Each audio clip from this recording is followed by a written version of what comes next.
আমাকে বাংলাদেশে পাঠিয়ে দিন। শ্রীভূমি আদালতে হাজির হয়ে এক কিশোরের করুণ আবেদন। দালালের খপ্পরে পড়ে অবৈধভাবে ভারতে প্রবেশ। কাজের প্রলোভনে সীমান্ত পেরিয়ে ভারতে প্রবেশের অভিযোগ। গুয়াহাটি স্টেশনে ফেলে উধাও দালাল চক্র, অসহায় অবস্থায় আদালতের দ্বারস্থ কিশোর। ঘটনা ঘিরে ফের সামনে মানব পাচার এবং সীমান্ত নিরাপত্তা নিয়ে প্রশ্ন। এক অসহায় কিশোরের কান্না ভেজা আবেদন। আদালত চত্বরে দাঁড়িয়ে অসহায় কণ্ঠে বলা কয়েকটি বাক্য যেন মুহূর্তের মধ্যে স্তব্ধ করে দেয় পুরো আদালত চত্বরকে। উপস্থিত আইনজীবী, আদালতের কর্মী থেকে শুরু করে সাধারণ মানুষ সকলেই হতবাক হয়ে যান এই কিশোরের এমন অসহায় আত্মসমর্পণের ঘটনায়। জানা যায়, এই কিশোরের নাম দিন ইসলাম শেখ। তার পিতার নাম নজরুল শেখ, বাড়ি বাংলাদেশের বাগেরহাট জেলার গোপালগঞ্জ উপজেলার চিতলমারি থানার বড়গুনি গ্রামে। তার বয়স মাত্র 17 বছর, অর্থাৎ এখনো নাবালক। কিশোরটির বক্তব্য অনুযায়ী রাব্বি নামে এক ব্যক্তি তাকে মুম্বাইয়ে কাজ দেওয়ার প্রলোভন দেখিয়ে অবৈধভাবে সীমান্ত পার করে ভারতে নিয়ে আসে। দরিদ্র পরিবারের সন্তান হয়, ভালো কাজ এবং উপার্জনের আশায় সে দালালের কথায় বিশ্বাস করে, কিন্তু ভারতে প্রবেশের পরই তার সেই স্বপ্ন যেন মুহূর্তের মধ্যে ভয়ঙ্কর দুঃস্বপ্নে পরিণত হয়। অভিযোগ, দালাল চক্রের মাস্টারমাইন্ড রাব্বি তাকে গুয়াহাটি রেল স্টেশনে এনে একা ফেলে রেখে উধাও হয়ে যায়।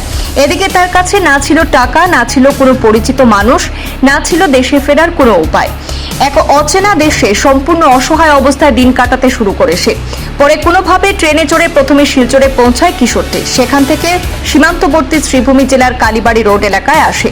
আর ওই এলাকায় ইমিগ্রেশন চেকপোস্ট ও জেলা আদালতের অবস্থান জানতে পেরে শেষ আশ্রয় হিসাবে আদালতের দ্বারস্থ হয় সে। সরাসরি জেলা ও দায়রা জজের আদালতে গিয়ে নিজের পরিচয় দিয়ে কিশোরটি জানায় সে বাংলাদেশি নাগরিক এবং সে নিজের দেশে ফিরে যেতে চায়। আদালতে উপস্থিত সকলেই তার বক্তব্য শুনে আবেগ আপ্লুত হয়ে পড়েন। অনেকের চোখে জলও দেখা যায় বলে জানা গেছে। তবে বিষয়টি অত্যন্ত স্পর্শকাতর হয় আদালত সঙ্গে সঙ্গে আইনানুগ প্রক্রিয়া অনুসরণ করে বিষয়টি জেলা আইনি পরিষেবা কর্তৃপক্ষের কাছে পাঠিয়ে দেয়। এরপর শুরু হয় দীর্ঘ প্রশাসনিক এবং আইনি প্রক্রিয়া। জানা গেছে, বর্তমানে কিশোরটি পুলিশের হেফাজতে রয়েছে এবং আইন অনুযায়ী তাকে আদালতে পেশ করা হবে। ডিএলএস এর পক্ষ থেকে তার সমস্ত আইনি সহায়তার ব্যবস্থা করা হচ্ছে।